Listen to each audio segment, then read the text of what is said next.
कोई है घर में? एक चिट्ठी आई है। हाँ, मैं आ रहा हूँ।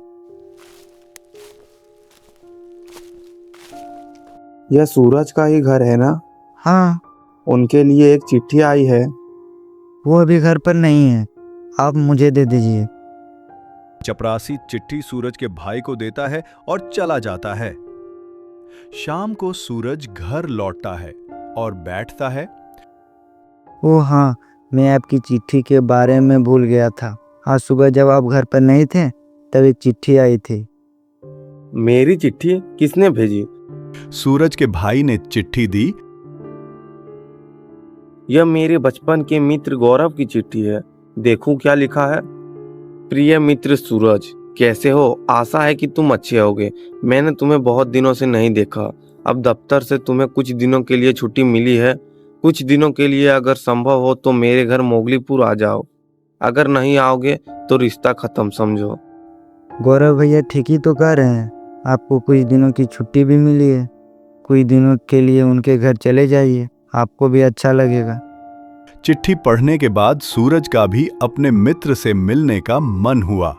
ठीक है, मैं उनके घर 1-2 दिन के लिए जाऊंगा। सूरज ने गौरव को चिट्ठी लिखी कि वो अगले शुक्रवार को आ रहा है। शुक्रवार को सूरज गौरव के घर मोगलीपुर के लिए रवाना होता है। ट्रेन समय पर छूटती है, लेकिन कुछ ही देर में आकाश में काले बादल छा जाते हैं और तेज बारिश शुरू हो जाती है। ट्रेन धीरे धीरे चलती रही और फिर एक जगह रुक जाती है। बहुत देर तक खड़ी रही।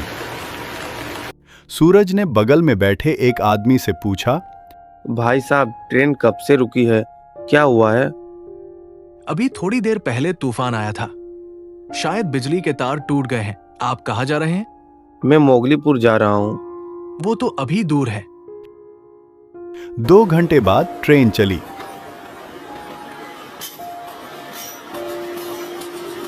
जब मोगलीपुर पहुंची तब शाम के आधी रात हो चुकी थी। ट्रेन से उतरकर सूरज देखता है कि स्टेशन एकदम सुनसान है। इतनी रात हो गई है, अब क्या करूं? 3 साल पहले जब वो गौरव के घर आया था तब स्टेशन पर रिक्शा और टैक्सी सब मिल जाते थे, लेकिन अब कुछ नहीं है। गौरव बहुत चिंतित होगा और कोई रिक्शा भी नहीं दिख रहा। अब शायद पैदल ही जाना पड़ेगा। सुबह से नाश्ता करने के बाद सूरज ने कुछ नहीं खाया था। वो बहुत भूखा था। गौरव का घर अभी दूर है, लेकिन रास्ते में शमशान घाट के पास एक ढाबा है। क्या वो खुला होगा?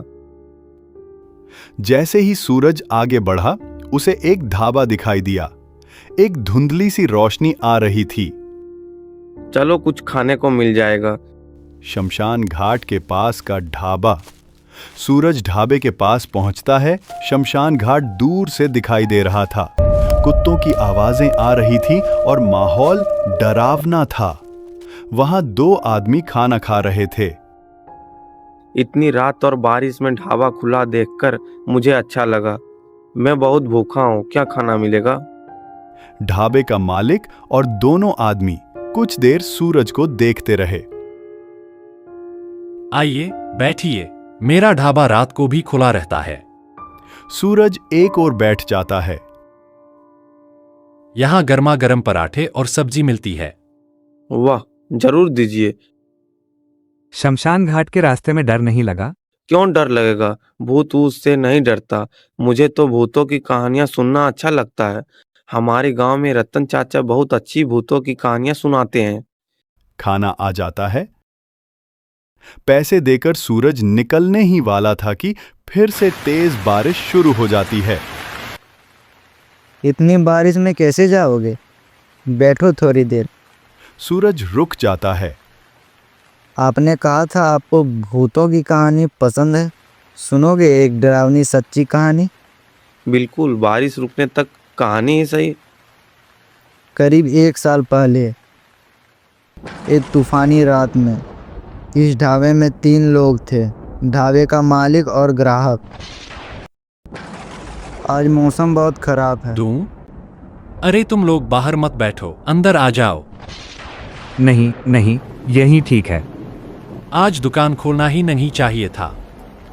ढाबे का मालिक और दोनों ग्राहक ने सोचा, चलो भाई आज घर ही चले जाते हैं। वो निकल ही रहे थे, तभी एक जोरदार बिजली गिरती है और सुबह उन तीनों की लाश यहीं ढाबे में मिलती है। बहुत दुखद घटना है, लेकिन डरावनी कहाँ है? कहा जाता है कि वो तीनों अब भी रात को यहाँ दिखाई देते हैं, खाना खाते हुए। कैसे हो सकता है? अगर मैं कहूँ कि हम तीनों वही लोग हैं जो बिजली गिरने से मरे थे, तो क्या तुम विश्वास करोगे? कैसे मान लूं? आप तो बात कर रहे हैं। अरे नहीं, हम बस मजाक कर रहे हैं। आप अपने दोस्त के घर जा सकते हैं, बारिश फिर से शुरू हो सकती है। आपसे बात करके अच्छा लगा। और हाँ, हो सकता है अच्छे भूत भी हों जो इंसानों को नुकसान नहीं पहुंचाते। ठीक है, मैं निकलता हूँ। हाँ, ध्यान से जाना। सूरज आखिरकार गौरव के घर पहुंचता है। सूरज, तुम इतनी देर कहाँ थे? मैं स्टेशन 3 बार गया। तुमने कहा था आज आओगे। रुको तो, सांस तो लेने दो। आओ, घर चलो। तुम बहुत भूखे होंगे, अभी खाना तैयार करवा देता हूँ। मैं सुबह ही निकला था। रास्ते में बारिश ने बहुत परेशान किया। जब स्टेशन पहुंचा तो कोई रिक्शा नहीं दिखा। पैदल चलना पड़ा। रास्ते में शमशान घाट के पास ढाबे पर खाना खाया, फिर बारिश रुकने का इंतजार करता रहा। क्या श्मशान घाट वाले ढाबे पर तुम वहां रुके थे? हाँ, क्या बात है? तुम 2 साल बाद गांव आए हो, इसलिए नहीं जानते। 1 साल पहले बारिश की रात में वहां बिजली गिरने से ढाबे का मालिक और 2 ग्राहक मारे गए थे। सूरज सुनकर चौंक जाता है। तो जिनसे मैं बात कर रहा था वे इंसान नहीं थे? हाँ सूरज, वे भूत थे। उसी वक्त सूरज के कानों में आवाज गूंजती है। हाँ, भूत होते हैं, लेकिन सभी बुरे नहीं होते। कुछ अच्छे भूत भी होते हैं जो इंसानों को नुकसान नहीं पहुंचाते।